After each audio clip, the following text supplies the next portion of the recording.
สวัสดีครับพี่น้องครับวันนี้มาฟังริมฟังน้องหานครับเอาตัวเวลาครับพี่น้องนำเลยครับผม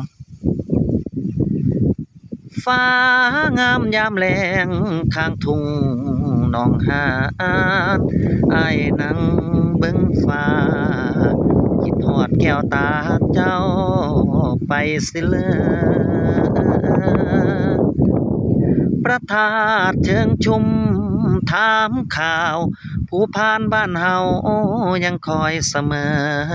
ใจเข้มคือเกลอแท่นอน้องสาว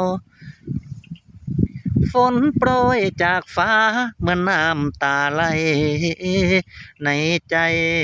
ของอายเป็นห่วงคนไกลบ่มีข่าวคราว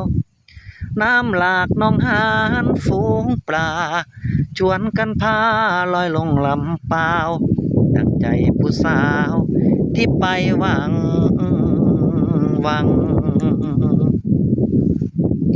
อายบ่แม่นผ้าแดงบ่มีมนต์แต่งไปอ้อนไปเว้าให้คนลืมคราวคิดฮอดความหลังย่านผู้เขียวใบหม่อนไปหลงคำวอนของคนมีตังย่านเขาเด็ดนางไปใส่ต้มยามฟ้างามยามแลงข้างทุ่งหนองหานเป็นสีโศกโศกส่งใจกับนกไปบอกคนงามเจ้าสีนานวลของอายคันบ่ลืมไล่หักและถ้อยคำอยากให้กลับลำคืนทุ่งหนองหานอายบ่แม่นผ้าแดงบ่มีมนต์แต่งไปอ้อนไปเว้าให้คนลืมข่าวคิดฮอดความหลังย่านผู้เขียวใบหม่อนไปหลงคำวอนของคนมีตังย่านเขาเด็ดนางไปใส่ต้ม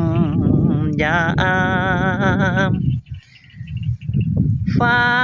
งามยามแลงข้างทุ่งหนองหาน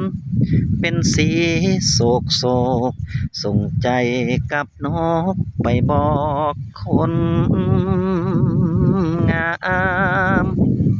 เจ้าสีนานวลของอายคันบ่ลืมไล่หักและถ้อยคำอยากให้กลับลำคืนทุ่งหนองหานเอาเพลงนี้ซ้ำนี่พี่น้องไปกับเพลงหนาโอ้ยลมแห้งครับวันนี้สวัสดีครับผม